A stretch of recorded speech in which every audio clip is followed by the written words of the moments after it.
Joining me now is Ami Horowitz, and when I think of the phrase gonzo journalist or immersion journalist, I think of Ami. He's a guy that actually filed the paperwork to become a Democrat candidate and tried to get on the debate stage this week, but as he says, the jig is up. He never actually made it, so thank you for joining us in studio. It's always a pleasure. This is actually a pretty good consolation prize, actually.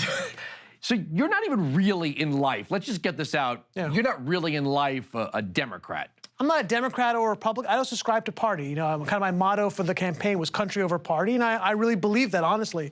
So, no, but the reason why I ran for the Democrat campaign was because I felt like I had something to say about the Democrats and the direction the Democrats are going in, which is, in my opinion, just extraordinarily damaging to our country and, frankly, damaging to their party. Because I think even, you know, there's these woke candidates, the progressive candidates we see here, they're not only out of the mainstream of the American populace, they're out of the mainstream of the Democrat electorate. So, yeah, I think they're just damaging their own party. All right, so you filed the paperwork. Yeah. You became a declared candidate. Did you give any speeches? Because it seems like all you'd have to do is get up and say, Green New Deal, immigration reform, high taxes, and people would start applauding if they were a room full of Democrats. If I won again the out-woke game that they're seen to be playing with each other, yeah, I could have for sure got some traction there. But that's not what I believe in. It's not who I am. It's not why I was doing it. So if the cost was I couldn't get on the debate stage because I am too conservative, then so be it.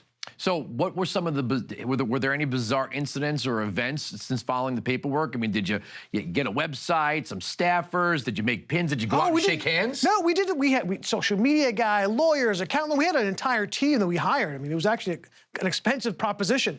I think the most bizarre part of the thing, the DNC was actively working against us.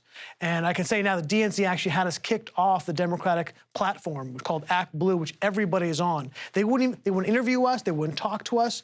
They wouldn't even let us on the platform at all. So we were at a disadvantage going in because the DNC, look, the DNC has, as we know, they cooked the books essentially for Hillary last time. I think they're doing the same thing this time, frankly. All right, so let me get into that. You have this crazy field of like 25 people. It's obvious the establishment really likes Joe Biden and the woke left really doesn't like Joe Biden. And you're seeing these polls coming out that say not only does he win the Democratic nomination, he beats Trump in a landslide in places like Texas. It feels like they can't do the superdelegate thing again, so they're going back to the old tactic, the old standby. The media is going to repeat polls that are totally unscientific, and oh, by the way, a year and a half out.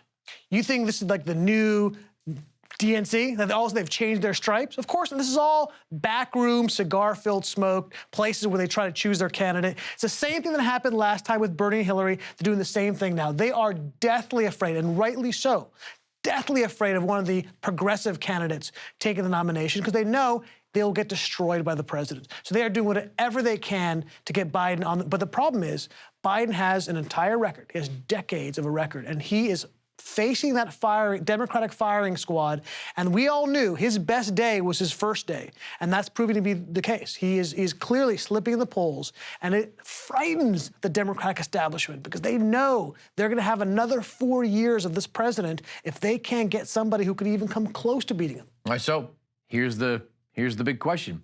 Does Hillary jump in? Oh, come on. Is that a serious question? That's a serious question. Are we live? Are we live? I'm telling you, I don't know what side to fall. Are you crazy? I really don't know what side to fall on. I see people who say she's waiting for the bloodbath to be over and Joe Biden to falter, and that she gets in. And then there are people saying, no way, she's not going to do it 3 times. I don't know where I stand on that. First of all, what kind of masochist could she be to want to do this a third time? I mean, it's insanity. First of all, I think she's frankly not woke enough. I don't think she can win just on the fact that she's gonna have the same problem that Biden had. I mean, she governed as a senator, as a relatively centrist senator. I think she's gonna have a lot of explaining to do when she gets up in front of those Democratic progressives. How important is Barack Obama here? Because funny, Joe Biden says he doesn't want. Yeah, okay. He doesn't want That's Obama. Right. That's exactly what happened. I feel like the only thing that is going to save Joe Biden is a series of public appearances with Barack Obama, and the two of them have not been seen in public. Barack Obama has not said anything. And again, Hillary, who we don't know, she hasn't endorsed anyone. So the two biggest endorsements you can get, or 3, I should say, the Clintons, if you want to count them as one, and Barack Obama, neither one of them have signaled at all that they are going to endorse Joe Biden.